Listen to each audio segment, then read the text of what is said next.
de perfume nas mãos que oferecem rosas, nas mãos que sabem ser generosas, dar do pouco que se tem a quem tem menos ainda, enriquece o doador, faz sua alma ainda mais linda, dar ao próximo a alegria, parece coisa tão singela aos olhos de Deus, porém é das artes a mais bela. Fica sempre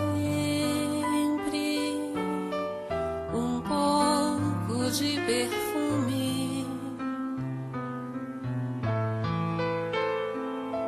nas mãos que oferecem rosas, nas mãos que sabem ser generosas,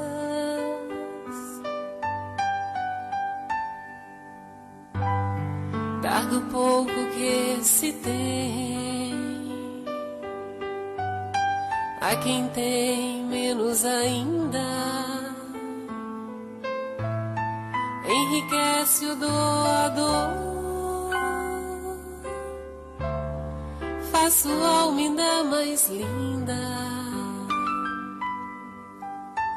dar ao próximo a alegria, parece coisa tão singela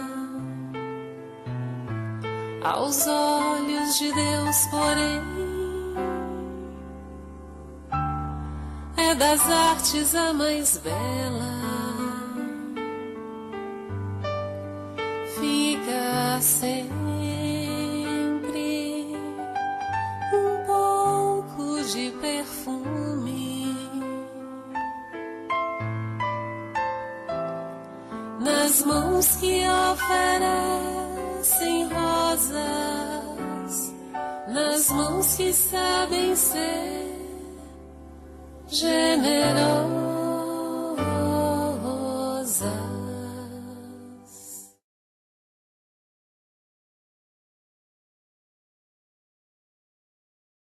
Senhoras e senhores, nosso cordial boa noite a todos. Estamos dando prosseguimento à caravana do 2º Encontro Nacional dos Amigos da Dona Ivone Pereira. Eu gostaria de chamar nossa irmã Heloísa para poder ler a mensagem inicial. Queridos irmãos, que Jesus, em sua infinita misericórdia e bondade, abençoe os nossos corações. Que possamos analisar as considerações que serão formuladas com muita tranquilidade, encarando com muita singeleza tudo aquilo que nos será passado. Quem vos fala, queridos irmãos, é uma irmã de todos vocês, que vivenciou as benesses, os benefícios que a doutrina espírita pode proporcionar a um coração.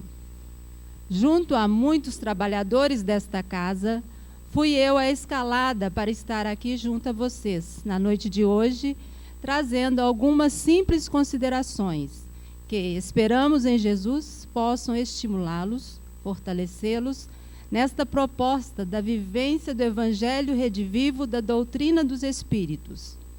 E ao longo da minha trajetória, por muitos já conhecida, os momentos que me trouxeram mais alegria, mais refrigério, mais encorajamento, diante das agruras vivenciadas, foram exatamente momentos como estes, momentos de intercâmbio com a luz, momentos de atividade junto à casa espírita.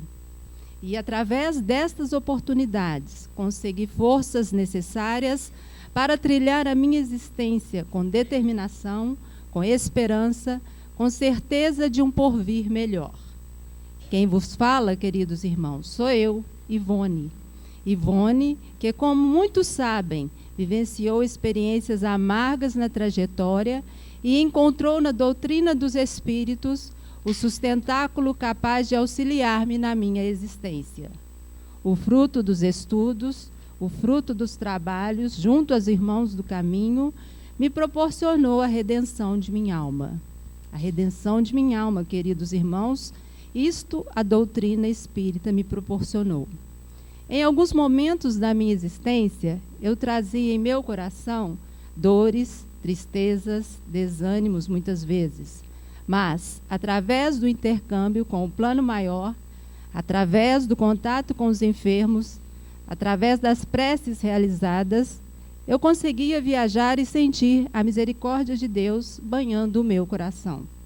E é por isso que talvez tenha sido a escolhida para vir ter com vocês na noite de hoje, para dizer que tudo aquilo que hoje foi referido acerca do estudo, acerca de tudo que o Senhor Jesus pode nos proporcionar, é a pura e total expressão da realidade. Como foi bom poder usufruir dessas benesses. Como é importante ainda hoje poder participar, compartilhar dessas vibrações amenas, amorosas, estimulantes, encorajantes, que a doutrina dos Espíritos, o Consolador prometido por Jesus, proporciona a cada um de nós. E é nesta proposta, queridos irmãos, para que todos nós arregacemos as mangas com felicidade, com alegria, com a satisfação da certeza de que somos imortais, da certeza de que o Pai nos ama a todos indistintamente, na certeza de que podemos gradativamente galgar degraus rumo ao processo de redenção que aguarda a cada um de nós.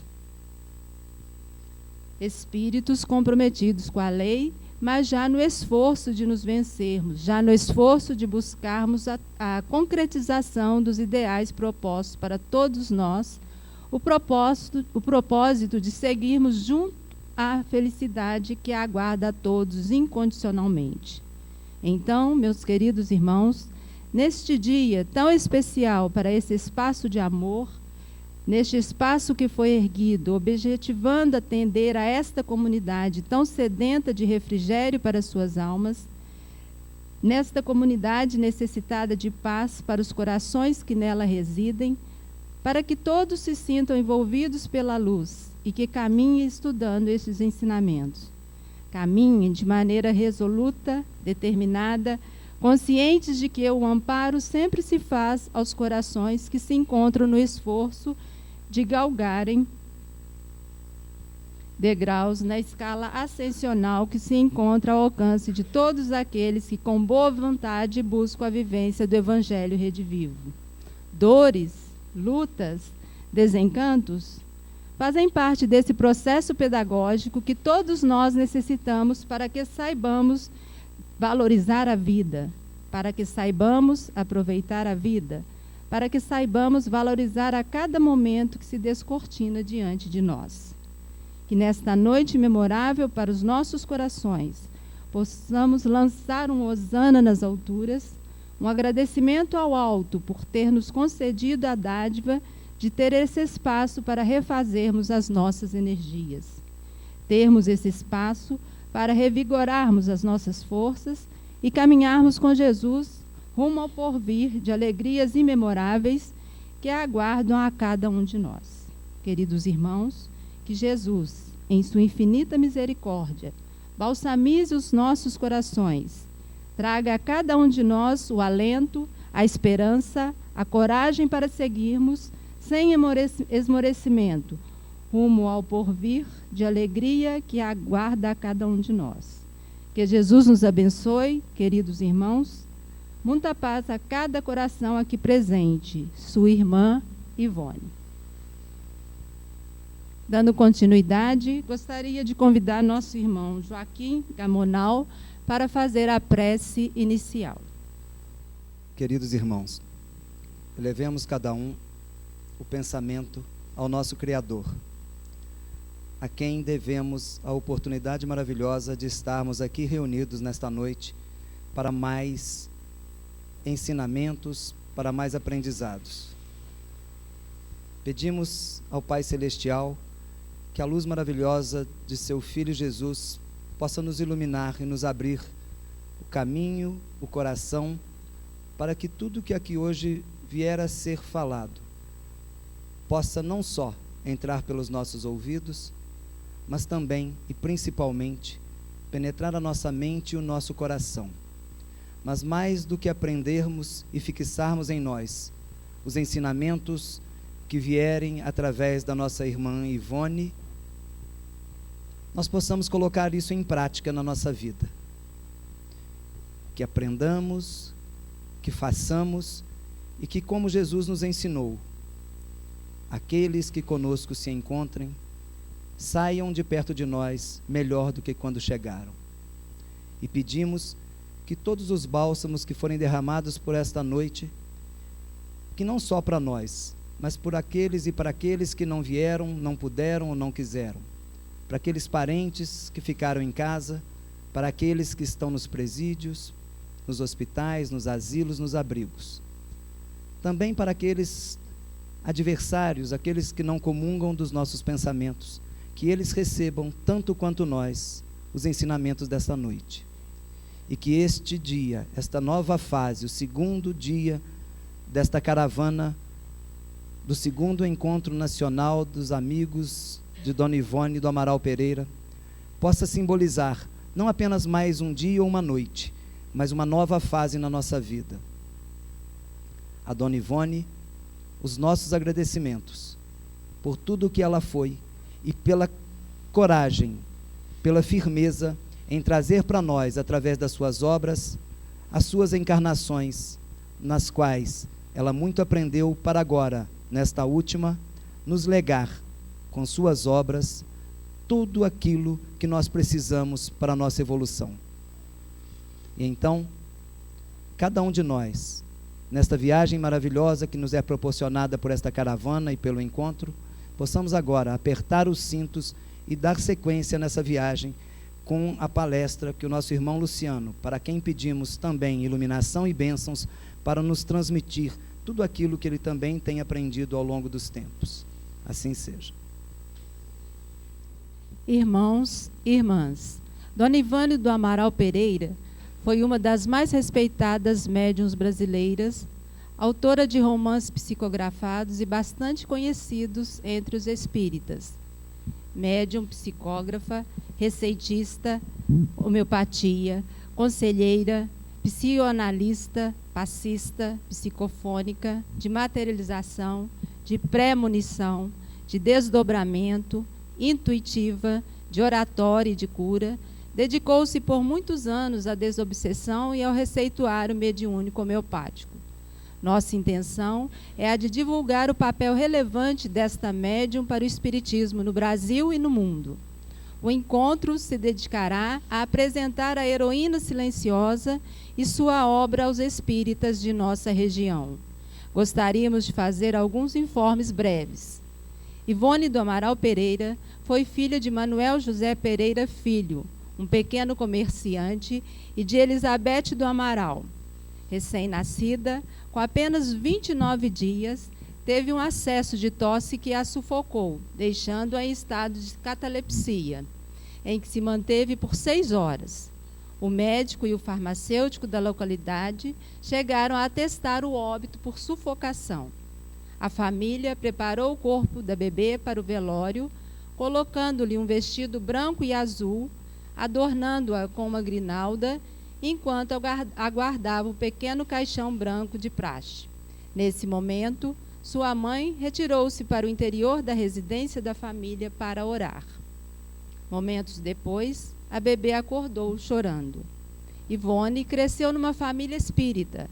O pai enfrentou a falência comercial por 3 vezes. Posteriormente, viria a tornar-se funcionário público, cargo que ocupou até o fim da vida em 1935.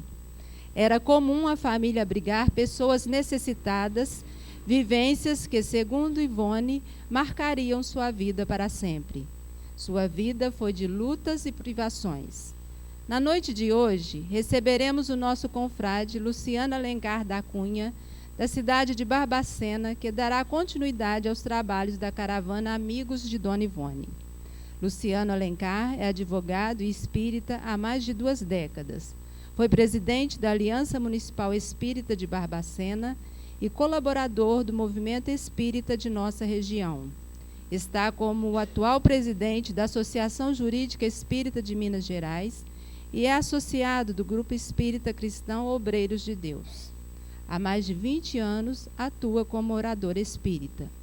Na noite de hoje, ele falará para nós sobre o tema Nas Telas do Infinito, obra que comemora neste ano 60 anos. Com a palavra, Luciana Alencar. Boa noite. Já começo pedindo licença a vocês para quebrar o protocolo e não fazer uma palestra. E sim nós trocarmos ideias e conversarmos juntos acerca dessa obra que completa, como foi dito, 60 anos de idade, Nas Telas do Infinito, aonde Ivone Pereira traz para nós, com a ajuda de 2 espíritos relevantes, algumas histórias de vida repletas de conhecimentos espirituais. E como a obra é grandiosa, nós selecionamos apenas a primeira parte dessa história, que traduz os ensinamentos de Bezerra de Menezes. A segunda parte traz os ensinamentos de Camilo Castelo Branco. Então, nessa etapa do livro, nós vamos encontrar aí, primeiro apresentar, né, a nossa autora, porque, como o Nelsinho havia dito aí na fase da divulgação da campanha da Dona Ivone Pereira aqui na nossa região, alguém perguntou se a Dona Ivone ia vir na caravana, participar da caravana, né? Mas como ela já desencarnou há bastante tempo, até acredito que ela venha, mas somente aqueles que têm a capacidade da vidência vão conseguir registrar a presença dela, viu, gente?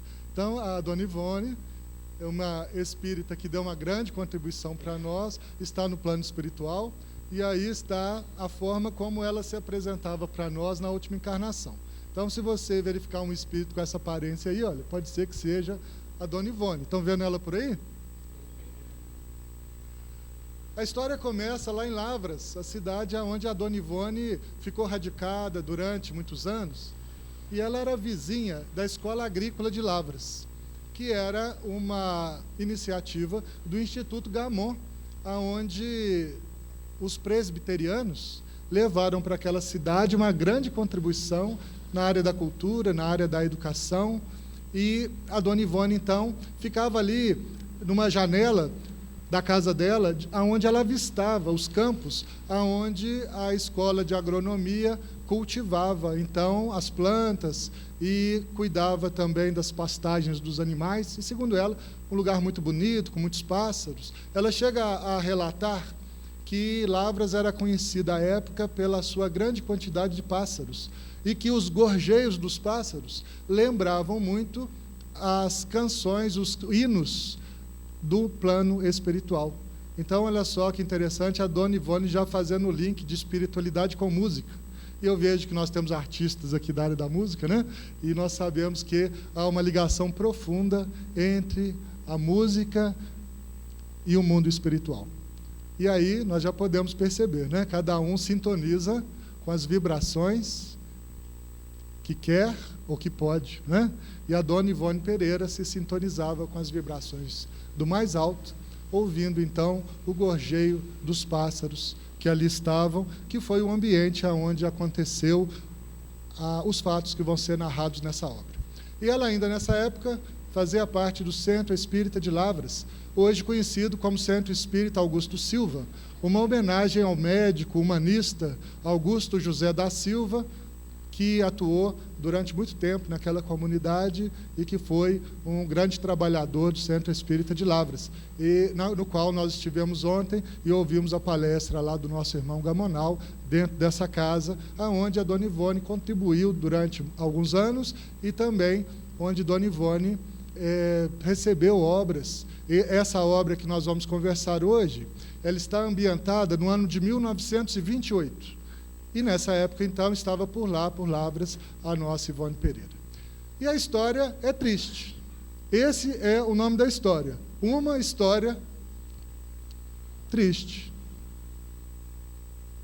Mas será que da tristeza nós podemos tirar sabedoria? Nós aprendemos mais pela alegria ou pela tristeza? Ou registramos mais as experiências de alegria ou de dor? Então vamos lá, gente, não é palestra não. Vamos lá? Você tem mais facilidade de aprender pelos momentos alegres ou pelos momentos tristes? Por quê? Porque marca, burila, porque nós estamos num plano ainda de expiações e provas, então, se nós tivermos 99 episódios felizes, mais um triste, qual que eu vou contar para aquele meu amigo, para aquele meu irmão, para quem se aproxima de mim? Via de regra, o triste, né? Então a história é triste, mas a história é rica, porque ela fala, primeiro começa falando da harmonia nossa com a natureza, porque fazemos parte da natureza. O conto, a história, fala sobre uma experiência de emancipação da alma. A Dona Ivone, uma das mediunidades que ela tinha com mais fulgor, era a mediunidade do desdobramento, da emancipação da alma, porque ela, como espírito, deixava o corpo e saía em excursão com os espíritos para desenvolver atividades espirituais intensas e, portanto, com lucidez fora do corpo. Todos nós aqui temos essa experiência. Quem aqui que dorme? Alguém aí dorme? Todo mundo dorme? Todo mundo dorme. Quem aí tem sonhos? Você tem, Nelson? Você também tem? Tem. Todo mundo tem sonhos.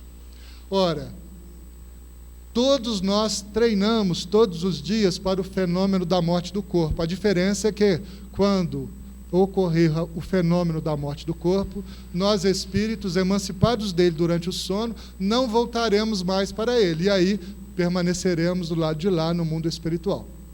Quer conhecer para onde você vai quando o seu corpo morrer? Quer? Tem essa curiosidade? É fácil. Se recorde dos seus sonhos, que é para lá que você vai. E a Dona Ivone conseguia trazer perfeita consciência do seu estado de emancipação da alma, a ponto de voltar para o corpo e escrever um livro, que é esse que nós estamos lendo, por exemplo, nas telas do Invisível. É um livro onde ela se recorda do desdobramento que teve durante o sono do corpo, durante os sonhos lúcidos fora do corpo. Quem aí já consegue? Eu conheço gente aí que já sabe sair do corpo. Agora, se tem lucidez durante a saída, é uma outra tarefa, né? Essa obra fala sobre volitação. Alguém aí já volitou? Alguém já sonhou que estava voando? Alguém já desviou da rede elétrica, desviou do automóvel, da árvore, bateu a cabeça no poste, né? Então, gente, todos nós também, emancipados do corpo, podemos volitar. A diferença é que a Dona Ivone volitava com pleno controle das forças que se encarregam do processo de volitação. Nós também podemos aprender isso. Volitar é possível para aquele que aprende a se desprender da dureza, da materialidade do corpo. Mas a obra ainda continua muito rica, porque ela explica para nós as causas anteriores das aflições e do porquê da Terra ser ainda um plano onde encontramos as expiações dos nossos equívocos do passado. Alguém aí já sofreu e não descobriu a causa da sua dor? Gente, mas eu não fiz nada. Não fiz nada para merecer isso. Já aconteceu contigo?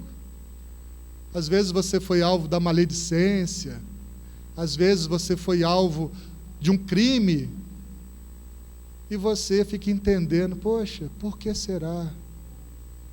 A Dona Ivone explica, se as causas não estiverem nessa existência, pelo uso do nosso livre-arbítrio, estarão com certeza no nosso passado espiritual, e o nosso pretérito precisa de ser expiado para que nós acertemos as nossas contas perante as leis divinas, que são imutáveis e justas. A obra ainda nos ensina sobre o passe, sobre a inspiração, a atuação dos espíritos sobre a nossa vida, que interferem até mesmo na fisiologia do nosso corpo e na solução, no auxílio à solução dos nossos problemas, através de sugestões vindas do plano mais alto. O livro trata da lei de ação e reação, causa e efeito. Bateu, tomou. Fez, recebeu. A cada um segundo as suas obras, como já nos ensinava há muito Jesus. Mas o texto ainda fala sobre liberdade, livre-arbítrio. Fala sobre o poder da mente. Nós atraímos e construímos, através do nosso pensamento, aquilo que nós queremos. A mente é causal. O pensamento é fonte. E quando nós pensamos e queremos, nós criamos para as nossas próprias vidas, porque construímos com o pensamento e atraímos para a nossa vida o que nós queremos. Os Espíritos nos dizem que a lei de atração e de correspondência são leis universais. Você atrai para a sua vida aquilo que você é. Você atrai para a sua vida aquele que é seu semelhante, aquele que corresponde aos seus pensamentos, aos seus sentimentos, às suas ações. A história ainda fala de reencarnação, a pluralidade das existências, a volta da vida no corpo, de um novo corpo, filho de novos pais, num outro momento histórico, numa outra situação social, para que os mecanismos da justiça divina se façam em nós, a partir da nossa vivência, a partir da nossa experiência. E, finalmente, o livro trata de evolução. Então, vocês já puderam perceber que só nessa primeira parte do livro nós temos conteúdo para estudarmos aqui uma vida, uma existência inteira. E eu vou me atrever aqui a tocar esses assuntos em 50 minutos, com a ajuda de vocês. Tudo bem? Me ajudam? Eu estou achando que o pessoal não está muito disposto, não. Me ajudam? Ah, muito obrigado. Eu preciso da ajuda de vocês. E a história começa um certo dia de novembro de 1928, onde a Ivone Pereira tinha um desgosto doméstico, cotidiano. Ela estava aborrecida, algo aconteceu. Mas na hora de escrever o livro, ela não se lembrava mais daquilo que tinha lhe causado um desgosto. Então nós ficamos pensando, será que teria sido um desgosto significativo? Ela não registrou na memória. O Emmanuel diz que a gente só registra na memória o que tem duração e intensidade. Então, foi um aborrecimento cotidiano. E esse aborrecimento, nem ela mesma sabe qual foi. Ela só sabe que ela estava desgostosa e triste. E para sair desse estado, ela foi observar a natureza, ouviu o canto dos pássaros, e ela começou a se lembrar que na natureza tudo é harmonia. E aí ela evocou um canto que ela fez para o sol em pensamentos. E lembrou de uma alma muito nobre, que ela admira muito, que é Francisco de Assis, que, conhecedor das ciências superiores, sabia identificar em todos os seres da criação seus irmãos, uma grande irmandade. E ela então começa a buscar a harmonia junto da natureza. E com isso ela conseguiu dulcificar o seu coração conturbado daquele dia, tonificando as suas ondas mentais. Ou seja, quando nós nos envolvemos com os processos da natureza, nós nos harmonizamos com ela e absorvemos tônicos, absorvemos energias, fluidos que nos trazem bem-estar, que nos trazem refrigério.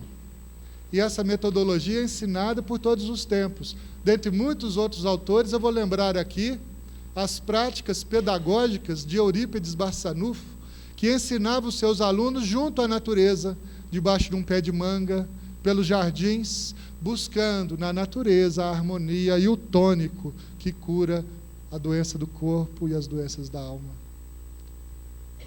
Ivone nos inicia nas chamadas ciências superiores, as ciências da alma, ciências do espírito. E nos mostra com isso a capacidade de nós entrarmos em comunhão com Deus.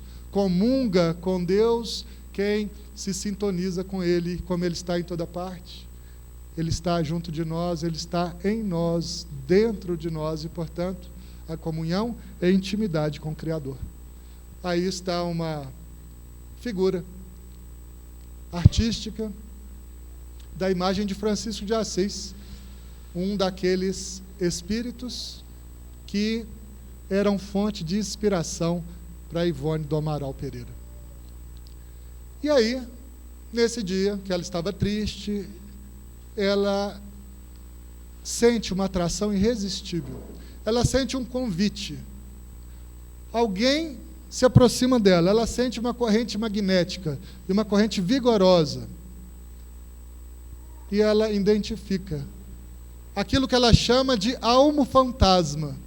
Então, agora é com vocês. O que seria um almo fantasma? Almo masculino de alma.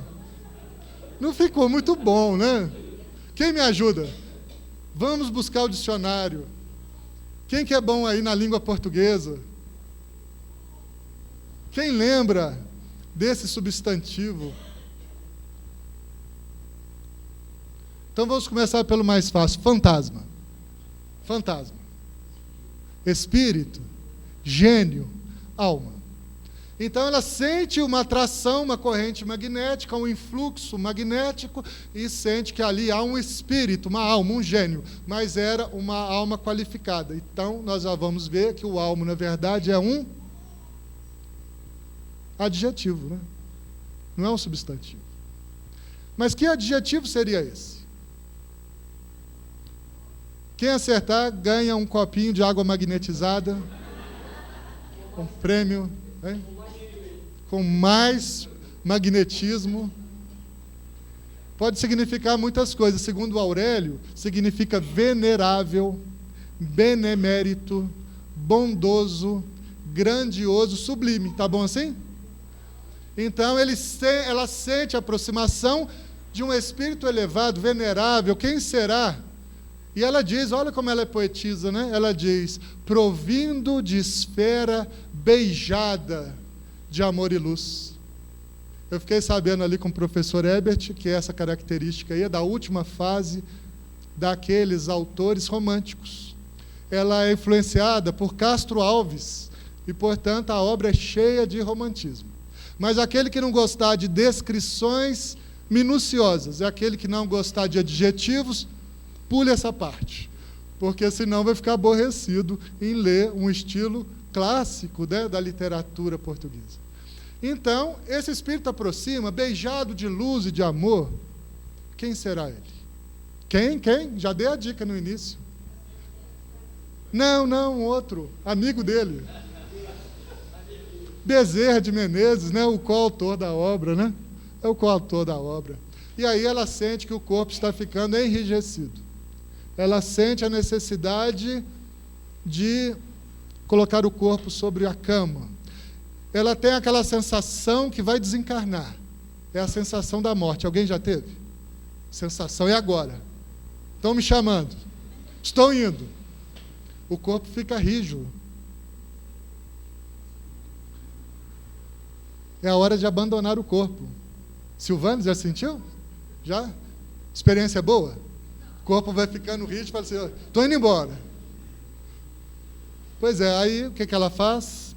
Ela vai embora do corpo porque ela é induzida a um sono. Mas é um sono diferente, gente, é um sono magnético. De quem que vem o magnetismo? Do espírito Bezerra de Menezes. Então, olha só, ela diz que a atração é irresistível. É irresistível porque o magnetismo do espírito superior faz com que o corpo se torne rígido e ela possa, então, se emancipar do corpo. Porque ele a convidou para fazer uma viagem. Vocês iriam? Com Bezerra vocês vão, né? Agora, se fosse comigo, vocês não iriam, né? Mas com Bezerra vocês vão. E aí ela desperta fora do corpo. Ela desperta agora num corpo diferente, num corpo espiritual. Como diria Paulo de Tarso, o corpo espiritual. O Espiritismo chama de perispírito, também chamado de psicossoma, e aí nós podemos dar N nomes a essa estrutura no qual, então, ela se torna lúcida fora do corpo e se desapega do fardo carnal. Facinho até aí? Tranquila, né, a história? E aí, olha só, o venerável aí, o almo espírito Bezerra de Menezes, digno da nossa profunda admiração, de nosso total respeito, um dos espíritos mais avançados que passou aqui na Terra, e que, segundo os seus biógrafos, é uma reencarnação de Matias, o 12º apóstolo, que antes de ser Matias, era Zaqueu, que se converteu aos ensinamentos do Cordeiro, do Cristo, e se rebatizou, assumiu um novo nome, né, o nome de Matias. Então está aí o gigante Adolfo Bezerra de Menezes Cavalcante, um dos mais incansáveis trabalhadores do Cristo e do movimento espírita no Brasil. E aí começa a epopeia fora do corpo. Primeira coisa que ela faz é procurar a mãe, porque, olha só, vivia ela e a mãe, ela estava aborrecida por uma questão cotidiana. Quem que deveria ter sido um dos personagens do aborrecimento? Então, fora do corpo, ela vai lá e encontra a mãe numa máquina de costura, triste. A história é triste, é cheia de tristeza. Aí a mãe estava triste, ela vai lá, oscula a mãe, dá um beijo na mãe, pede-lhe desculpas pelos aborrecimentos. E ela olha assim no parapeito da janela de uma casinha simples. Eles viviam de uma forma muito modesta lá em Lavras. E aí no parapeito da janela ela já vê aquele campo lá do Instituto Gamon e resolve então volitar. E ela sai voando pela janela. Olha que legal. Eu queria muito fazer isso, né? Meu sonho era chegar ali naquela janela e sair volitando, né? Mas com o corpo não tem jeito, né? Tem que ser sem o corpo. Ela podia fazer, a gente ainda não consegue. E ela então se atira num espaço diluído em luz e vai ao encontro de 2 bois que estavam pastando. Olha que coisa curiosa, né? Você faria isso? Se você tivesse a chance de volitar, você ia mexer com um boizinho que estava pastando ali perto? Ia, né? Você ia. Ah, eu não sei se eu ia, não. Mas aí ela vai e segura no chifre do boi com o corpo espiritual e diz assim, inspirada por Francisco de Assis: boizinho, você é meu irmão. E diz ela que o boi sacode a cabeça e ela não sabe se o boi registrou a presença dela na condição de fantasma fora do corpo. Ela usa muito a expressão fantasma. Ela não usa espírito, ela fala fantasma mesmo. Ela diz que o fantasma dela, então, pairava sobre os ares, sobre as coisas, e pairava sobre o boizinho. E aí, dali, ela, então, ficou em absoluto estado de inconsciência. Que coisa curiosa, né? Inconsciente, só foi acordar depois. Sabe aonde? No Rio de Janeiro. Alguém aí já foi ao Rio de Janeiro? Ah, muita gente já foi, né? A Ivone Pereira nunca tinha ido. Em 1928, ela não conhecia o Rio de Janeiro ainda. Ela só foi lá no corpo físico depois, em 1930. Mas em 1928, ela foi ao Rio de Janeiro como espírito, levada por Bezerra de Menezes, e ficou conhecendo o Rio de Janeiro. E ela então chegou lá num lugar muito bacana, porque mineiro não conhece mar, né? Quem já foi a primeira vez no mar aí, dizem que os mineiros, quando chegam lá pela primeira vez, vão experimentar a água para ver se é salgada, né? Eu também fiz isso. Mas ela não podia, porque ela estava na condição de fantasma, então ela pairava ali sobre a enseada de Botafogo. E aí está uma foto aproximada da enseada de Botafogo naquela época. Mudou bastante, não mudou? Isso aí no iniciozinho do século XX. A enseada de Botafogo, mas olha que belíssima, né? Continua, como ela mesma diz, com uma licença poética, a cidade maravilhosa. E aí, imaginemos, ela diz que ela vai, então, sobrevoa a enseada de Botafogo, tira um rasante perto das águas esverdeantes, ela então se confunde com aquela brisa, fica ali numa felicidade, ela sobe, ela desce, ela fica numa euforia espiritual, volitando sobre aquelas águas, e depois dali ela passa pela praia do Flamengo. Naquela época não tinha um aterro ainda, gente, olha só como é que era. Era bem apertadinha, né? A praia do Flamengo, passa por ali, conhece a praia do Flamengo e vai até o bairro do Catete. Temos que lembrar que a essa época o Rio de Janeiro era a capital da República do Brasil, né? Nós já estávamos no período republicano e o bairro do Catete é onde ficava a residência do presidente da República. Então ela passa por ali, vê os palácios do Catete, passa pela Glória, que é ali, você sabe onde fica a Marina da Glória? Uma região conhecida ali, né? Pertinho da região portuária, onde ficam ali muitos navios, muitas embarcações. Agora a Marina da Glória vai ficar muito famosa por conta das Olimpíadas, né, de 2016, e felizmente poluída, né? Mas aí ela passa pela Glória, naquela época com muito menos poluição, e aí ela chega na Cinelândia, passa pela Cinelândia, onde já existiam diversos prédios, diversas praças, chega na Praça Paris. Olha que legal como que era a Praça Paris daqueles tempos, né? Era um outro Rio de Janeiro mesmo. Essa aí é a Praça Paris, quando foi inaugurada no início do século XX. E passa pela Estação Central do Brasil, aí eu sei que tem testemunha aqui que já foi nessa estação, que já pegou o trem, já se viu o exército lá nessa época, parecida com essa, né? E a Estação Central do Brasil estava aí, olha, logo quando foi construída, poucos anos depois da sua construção, e o passeio dela está na habilitação. Gente, a vantagem, não precisa de pagar passagem, né? Não paga imposto, não precisa de passe, é uma beleza, é de graça mesmo, né? Não tem, olha só, não tem engarrafamento, né? Não tem problemas de trânsito, é uma maravilha.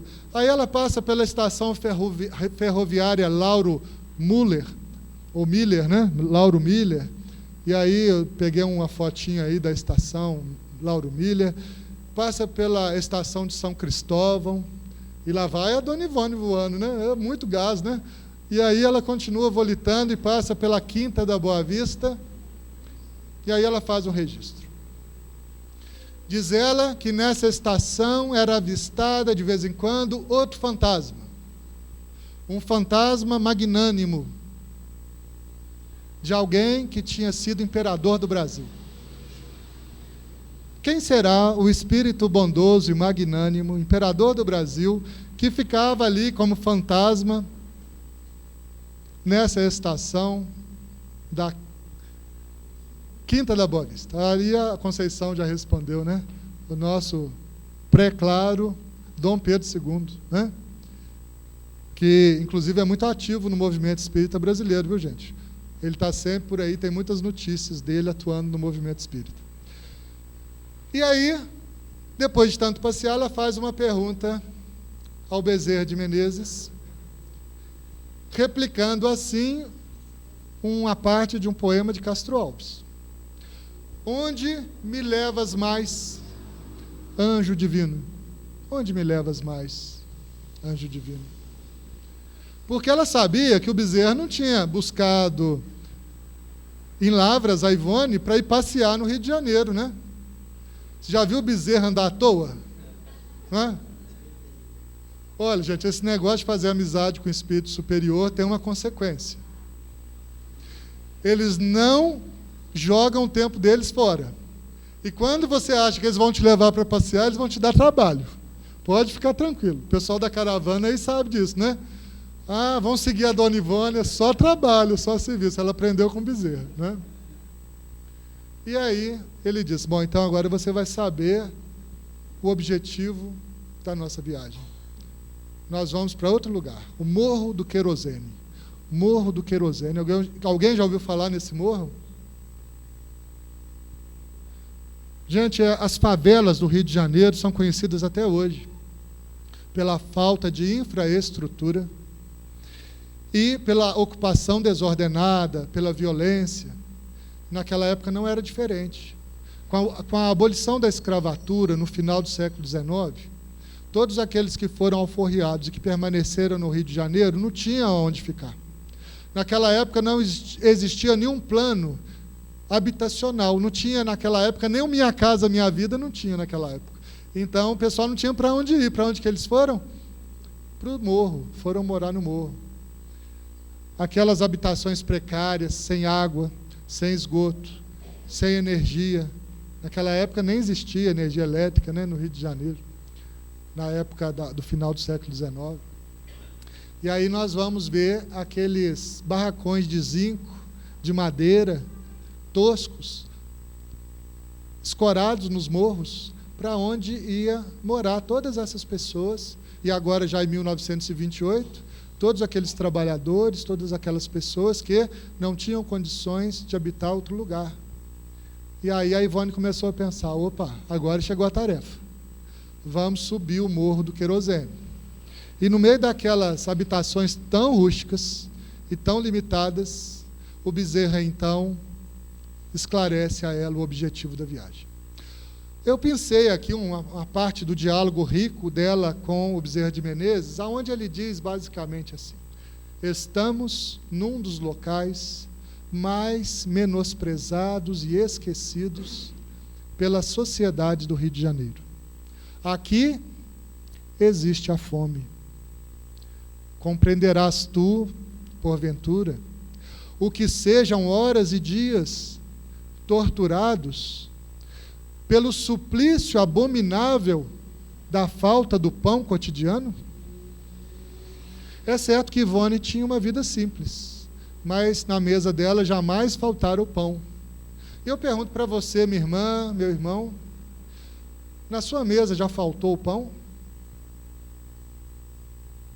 Se já tiver faltado, você sabe o que é a tortura da fome. Mas se nunca tiver faltado, meu irmão,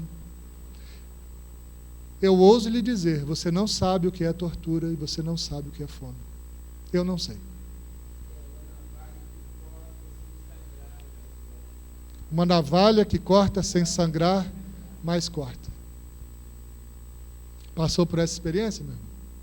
Então nós temos aqui um depoimento de quem passou por essa agrura do cotidiano e uma dor terrível. O Bezerra de Menezes chega a dizer que aquele que está torturado pela fome não é capaz de pensar em outra coisa, senão na busca da satisfação da sua necessidade mais primitiva, alimentação para a sobrevivência.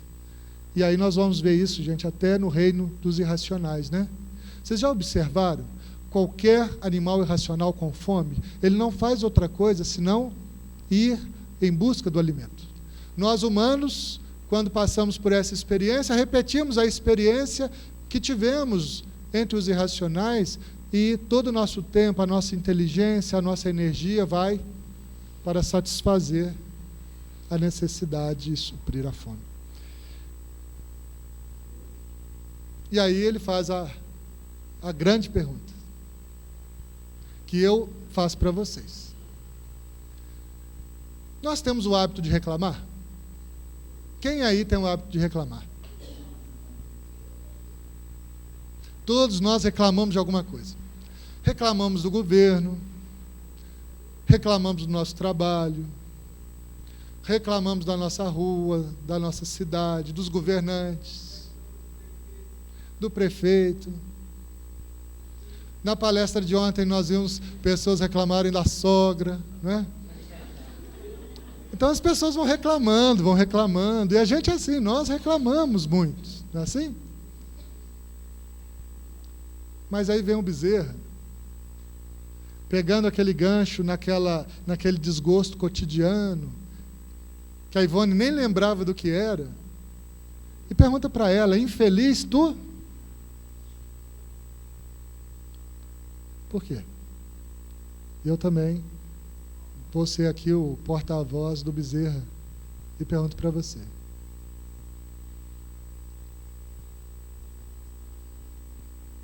infeliz tu? Por quê? Vamos ser sinceros, gente, nós só temos razão para agradecer, motivos nossos são só de agradecimento, né? E lá, no Morro do Querosene, eles foram visitar uma jovem, tuberculosa, que morava com duas irmãs, porque eram órfãs, uma irmã de 10 e uma irmã de 12 anos. Ela tinha aproximadamente 20 anos. Ela estava deitada em uma folha de zinco, a folha de zinco sobre o chão de terra, e sobre a folha de zinco, um colchão apodrecido. Ela vestida com roupas muito velhas, andrajos. E lhe servia de cobertor um pedaço de um saco de estopa. E ela já sofrendo aquela fase mais dolorosa e terminal da tuberculose, que à época era o grande mal daquele momento em que o Brasil e o Rio de Janeiro estavam vivendo. Não existia tratamento, e os tuberculosos, via de regra, eram abandonados à própria sorte até que morressem sem qualquer socorro. E ali estavam Bezerra e Ivone para socorrer essa jovem tuberculosa. A história traz alguns detalhes ricos, que eu pensei apenas alguns. Essa jovem de 20 e poucos anos, loura, bonita, ela sempre trabalhou para manter a si mesma e as irmãs. Ela era lavadeira. E além de trabalhar como lavadeira, certa feita ela aceitou o encargo de cuidar de uma senhora rica que estava com tuberculose. Ela já era dotada de altiva dignidade. Ela era arrimo da sua família. E depois que ela vai lá e trata dessa senhora rica, ela também contrai a doença. E contaminada, ela é simplesmente despedida e a senhora doente é enviada para um sanatório. Agora imagina a situação dessa moça. Órfã, com 2 irmãs novinhas para criar. Doente com tuberculose na fase terminal. Despedida, um pouco tempo antes, despedida sem justa causa, e naquela época, sem direitos trabalhistas, doutor Álvaro? 1928, a CLT não estava aí ainda, e certamente ela saiu doente e sem nenhum socorro dos empregadores ou do Estado. Não lhe restava alternativa, ela foi abandonada. Aí o Bezerra de Menezes usa o recurso do passe. Eu até transcrevi aqui, que a Ivone narra com especial delicadeza, a atuação do Bezerra de Menezes durante o passe. Diz ela assim: espalmou Bezerra sobre a fronte violácea da enferma a destra luminosa, transmitindo-lhe bálsamos celestes, que se liquefaziam em pequeninos chuveiros de luz imaculada. Prostrou-se a doente, acalmada sob a ação benemérita do visitante generoso, adormecendo sem relutância. Olha, aquela jovem não conseguia nem dormir mais devido à sua grave patologia.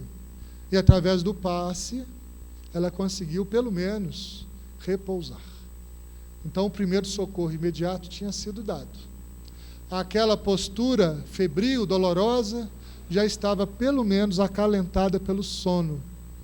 E de fato é assim, gente? Quando nós estamos sentindo dor e quando nós conseguimos dormir, durante aquele momento, nós não registramos, de uma forma tão veemente, a experiência de dor.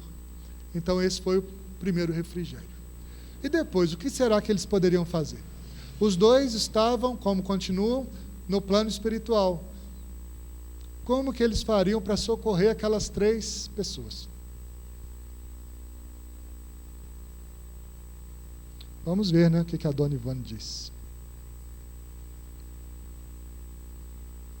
Primeiro, quando o espírito da jovem se emancipa do corpo, eles vão conversar com ela, tentando espancar aquela angústia, aquelas preocupações que ela tinha. E com relação às meninas, eles inspiraram aquelas crianças para que elas buscassem a ajuda de uma irmã cujo nome não foi revelado, só a primeira letra do nome, irmã P, da Ordem de São Vicente de Paulo.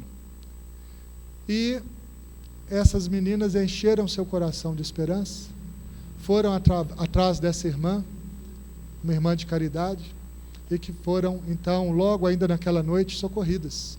As crianças foram acolhidas através dessa benemérita encarnada, e a experiência da enferma foi minimizada, sendo ela levada para um local de tratamento por essa mesma benfeitora. Mas aí nós ficamos pensando, né? Quais vão ser então as causas dessa tuberculose, dessa orfandade, desse abandono, dessa expiação tão dolorosa? Nessa existência, ela não tinha feito nada demais. Ficara órfã cedo, trabalhara como lavadeira, como cuidadora de idosos, de doentes, sustentava as irmãs, no lar humílimo do Morro do Querosene. Não tinha nenhum motivo aparente para ela sofrer tanto. Mas aí Bezerra esclarece que o sofrimento dela tinha uma causa anterior. E ele começa a explicar.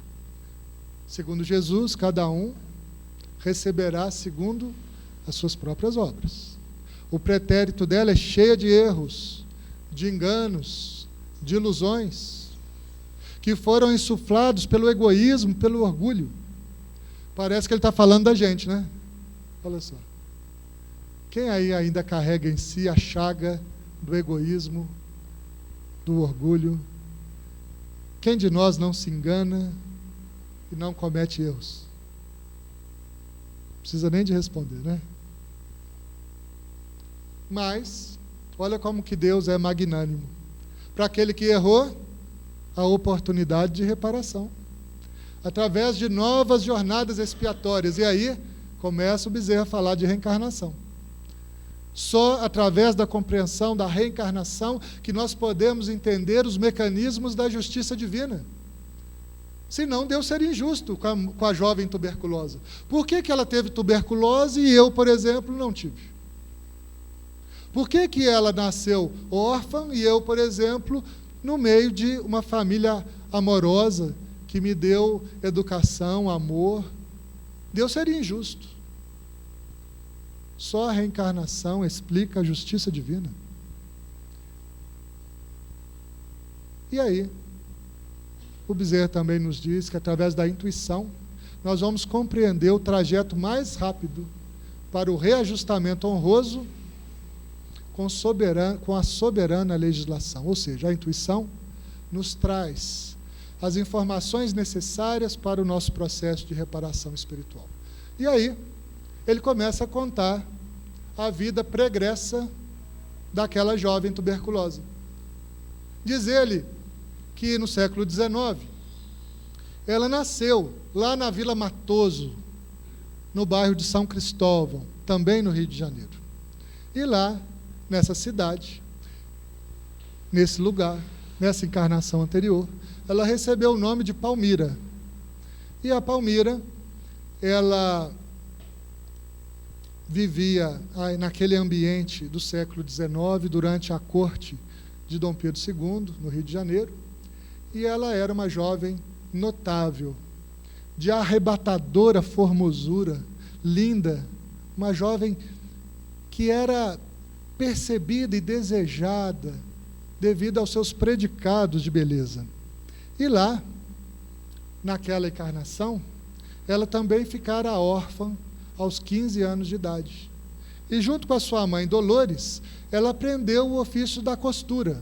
Elas costuravam, bordavam, faziam enxovais para as pessoas ricas, para a aristocracia daquela época. Mas, contudo, o serviço era muito mal remunerado e elas também passavam privações e fome. E aí, num belo dia, não existia comida para o almoço, nem para o jantar. E elas tinham uma encomenda de um enxoval muito caro, que elas entregariam no dia seguinte. Então a Dolores, mãe de Palmira, pediu que ela fosse até aquela dama da sociedade que encomendara o enxoval para sua filha e pedisse algum adiantamento de dinheiro para que eles pudessem pelo menos ter o que jantar naquele dia, para que pelo menos eles tivessem o que comer na manhã do dia seguinte. E a Palmira então vai até esse sobrado da aristocracia, pede o adiantamento, e através de uma serviçal, a dona da casa diz que ela não tinha o hábito de fazer qualquer adiantamento, que trouxessem as peças encomendadas, que então ela pagaria. Palmira ficou revoltada, se sentiu humilhada. A mãe e os irmãos com fome em casa, elas na véspera de entregar o serviço, e aquela rica senhora não poderia adiantar nem algumas migalhas do preço combinado. Chegou em casa de mãos vazias. Dolores, sua mãe, sem outro recurso, foi à padaria e pediu que dessem pelo menos a ela, ou lhe vendessem fiado alguns pães, para que ela pudesse pelo menos matar a fome dos filhos, porque a fome é pujante, a fome é uma navalha que dói. E as pessoas da padaria, com medo de terem prejuízos e de não receber o pagamento dos pães, pegaram aqueles piores pães, endurecidos, envelhecidos, e deram para Dolores. E ela, sem alternativa, entregou aqueles pães para os seus filhos, que adormeceram roendo aquele alimento. A Palmira ficou revoltada. Ela disse que nunca mais queria passar por aquela humilhação e que ela seria rica e poderosa.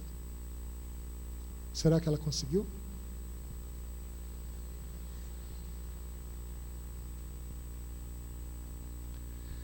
Não raro, a criatura realiza aquilo que levou tempo a modelar no pensamento. E ela estava modelando no seu pensamento uma alternativa para a sua experiência de fome e de miséria. Você o que faria? Se revoltaria? Ou teria resignação e aceitaria os desígnios e o tempo do Senhor? Com isso ela foi mudando de personalidade. Ela foi criando um plano para sair da miséria, para deixar de ser costureira e não depender mais daquelas atrozes dificuldades. Quando então, no dia que elas vão levar o enxoval na Tijuca, para aquela família aristocrática, ela conhece Guilherme. Ela, a essa época, tinha 18 anos, Palmira. Guilherme, 24. Um jovem também bonito, inteligente, sedutor. Ela, linda, encantadora. Aí vocês já podem deduzir o que aconteceu, né? O rapaz se interessou por ela. E ela viu em Guilherme a chance de sair da miséria. Golpe do baú. O Guilherme viu nela mais um troféu para sua coleção de galanteador, de conquistador. Será que ele conseguiu? E o Guilherme começa a cortejar a Palmira. E como ela já queria abrir mão dos preceitos da educação que tivera dada por Dolores, uma educação com base em valores morais compatíveis com a época, ela então começa a mudar a personalidade e começa a pensar que Guilherme seria a alternativa. E Guilherme começa então a pressioná-la, a buscá-la, e ela tem que fazer algumas escolhas. Bom, ele era um jovem rico, sedutor. E se ela fugisse com ele? Você fugiria? O Gamonal disse que não. Ele preferiria continuar costurando e amargando o pão, né, que a vida lhe oferecesse. Será que era o caso de abandonar aquela vida, abandonar sua mãe, abandonar seus irmãos?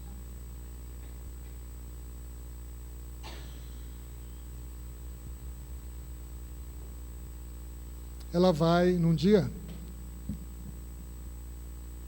no coche de Guilherme. Porque ele mandou um bilhetinho discreto para ela e disse: olha, ou é hoje ou é nunca. Hoje às 10 horas te espero na esquina com meu coche. Se você for, nós ficaremos juntos. E ela então, naquele dia, estava ainda com a sua mãe, costurando.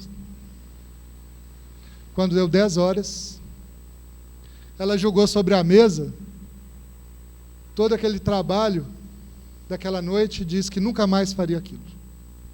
Foi para o seu quarto, vestiu a sua melhor roupa e foi ao encontro do Guilherme. E ela nunca mais voltou. Ela já sabia que Guilherme não casaria com ela. Mas ela optou por ser uma cortesã na capital da República. No dia seguinte, mandou para casa um envelope com bastante dinheiro.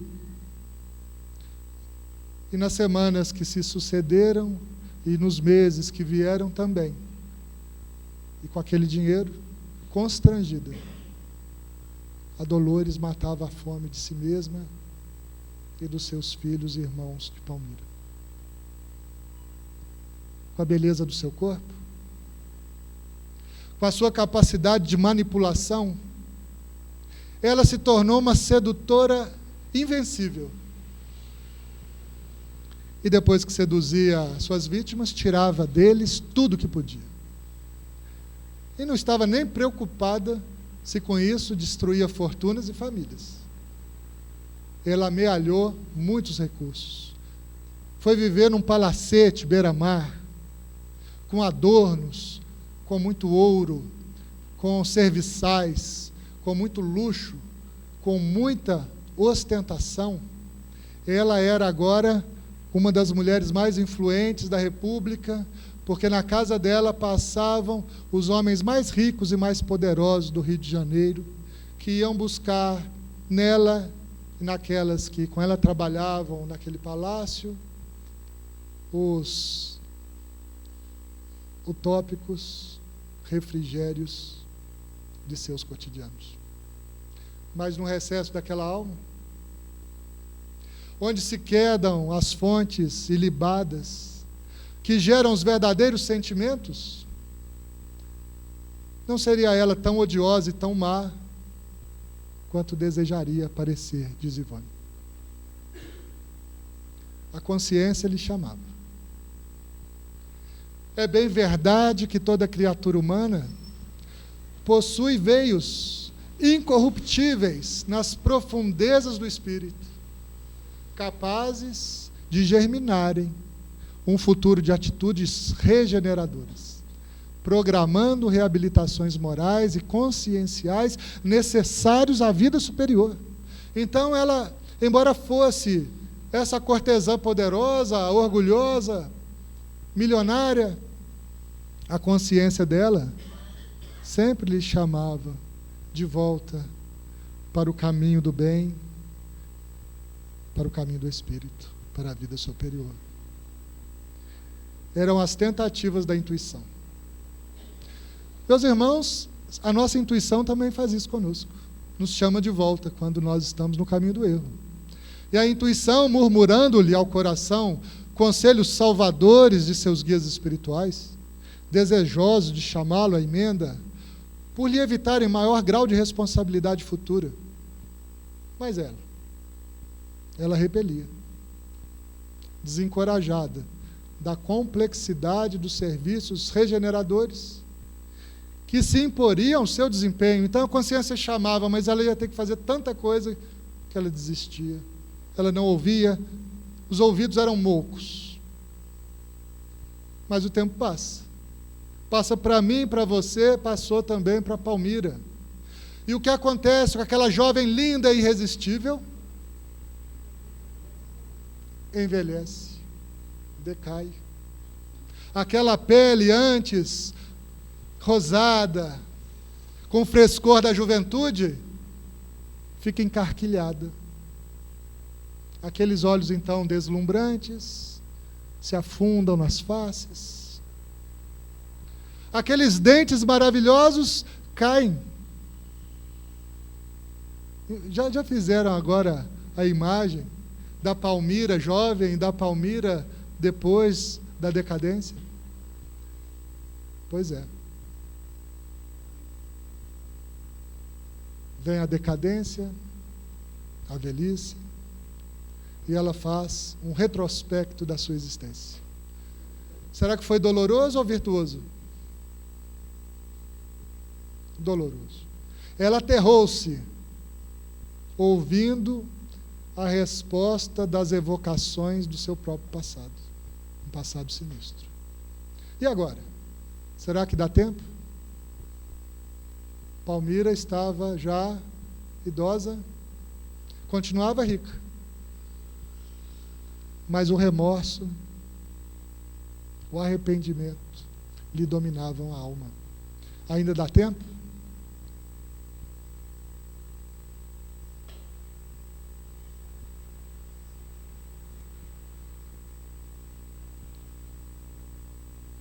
Embora rica, a miséria do seu coração era enorme. Depois do arrependimento, ela começa as ações. Sabe o que ela fez da sua riqueza? Ela começou a ajudar as pessoas pobres, principalmente os órfãos e as viúvas miseráveis. E ela então se dedica a essa pobreza, e em cada viúva daquela ela começava a ver a sua própria mãe. Em cada órfão daquele, ela via os seus irmãos abandonados, que ela mesma abandonara depois de algum tempo, mandando algum recurso para eles. Só que veio um ataque cardíaco. E nesse ataque cardíaco, ela não sobreviveu e foi encontrada morta sobre o seu leito. Mas ainda tinha uma esperança, ela tinha deixado um testamento. E no testamento ela legava a sua fortuna, o palácio, o ouro, a riqueza, para uma criada, uma empregada que tinha cuidado dela na velhice, e para diversas pessoas pobres que ela auxiliava. Mas aí aconteceu algo que ela não previa. Os rábulas e os juízes que cuidaram do seu caso lhe devoraram a fortuna. E os pobrezinhos não viram um conto de réis, não viram um conto de réis da herança que ela legara em testamento. Ficou tarde. E a Palmira precisava de voltar. Era necessário que a Palmira resgatasse. E aí a Ivone volta para o Morro do Querosene. Está lá a Palmira, no corpo jovem, bonito, tuberculoso, nos estertores da morte. Veio a desencarnação e ela foi acolhida. Por quem? Por Bezerra de Menezes e por Ivone. Enquanto as suas irmãs tinham sido encaminhadas para a Sociedade São Vicente de Paulo. Bezerra ainda nos diz que não tinha sido suficiente, que ela voltaria a reencarnar para servir ao amor, cooperar com o bem e cooperar delicadamente na obra magnânima da criação por meio de ações e atitudes que se imponham pela abnegação fraterna. Então, olha só, uma encarnação de 20 anos naquela condição ainda não foi suficiente para que ela resgatasse todos os desalinhos e desvios da Palmira do século XIX. E o Bezerra diz: na lição que hoje recebes, convirá destacares o exemplo desse espírito que se reabilita, dignificando-se em testemunhos de renúncia, paciência e submissão a cada novo embate das dores que o dilaceram. Essa é a lição de hoje. O que nós estamos fazendo? Qual é o nosso testemunho quando a dor nos dilacera?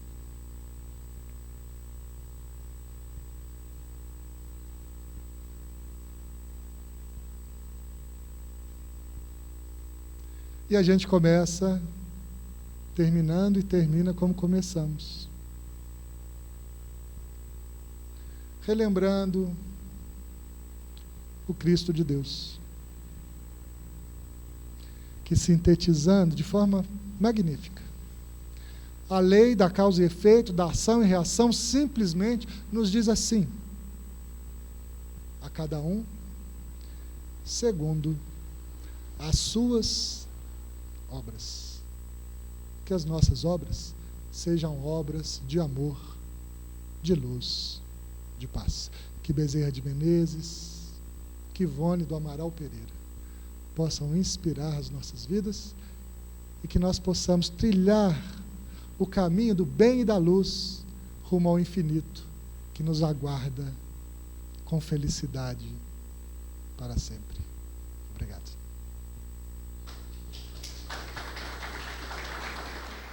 Aproveitamos a oportunidade para divulgar as atividades do 2º Encontro Nacional dos Amigos da Dona Ivone, que será executado em 2 partes distintas.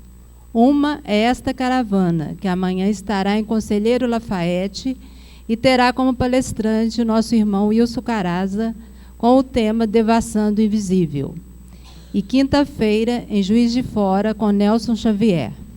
Na sexta-feira, iniciará a 2ª parte do encontro, Feira do Livro Espírita, que acontecerá no Hotel Master Plaza, em Barbacena. Para maiores informações, os interessados podem acessar o site www.encontroivone.com ou procurar os confrades da Aliança Municipal Espírita de Barbacena para fazerem suas inscrições aqui mesmo. Restam poucas vagas. Participem. Gostaríamos de lembrar que temos as obras de Pedro Camilo, idealizador deste projeto, à disposição para os interessados. Teremos agora o sorteio dos livros cedidos pelo escritor. Meus irmãos, uma boa noite a todos. Primeiramente, a gente gostaria de agradecer à Aliança Municipal Espírita aqui de São João del Rei, aos companheiros, ao Fernando Fischer, que muito nos ajudou na divulgação deste trabalho, que é um trabalho diferente para a nossa região, e falar realmente o que o Luciano trouxe para a gente aqui é uma pontinha do trabalho da Dona Ivone, né? Eu acho que o Gamonal nos ajudou a apaixonar pelo trabalho dela, nos conduzindo a conhecer lá em Volta Redonda o encontro, o primeiro encontro nacional, e tivemos a oportunidade de trazer para a nossa região.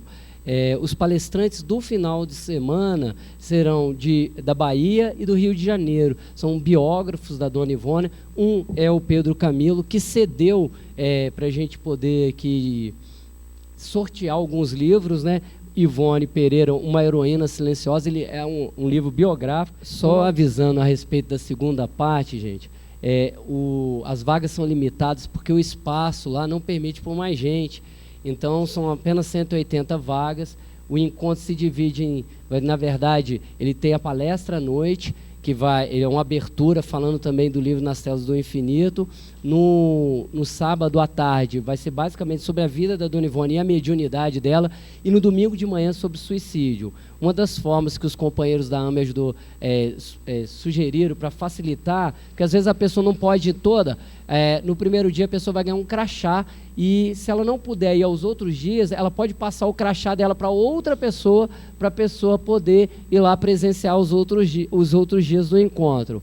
O encontro ele tem uma taxa de inscrição que é de R$20, né, que é para ajudar a gente a custear os gastos que o evento com certeza promove, é simbólico, e a pessoa que fizer a inscrição, ela ganha um dos livros do Pedro Camilo, que é Devassando o Invisível. Então, nós teremos um momento de reflexão, de aconchego, teremos música e teremos bastante estudo da obra e também da doutrina espírita, que Dona Ivone se tornou realmente uma baluarte em relação ao seu trabalho. Então, a gente agradece aí aos amigos, aos confrades de São João del Rei pela acolhida. E volta aí, pois não. Amanhã o Wilson vai falar lá para a gente em Conselheiro Lafayette do livro Devassando o Invisível. Volta.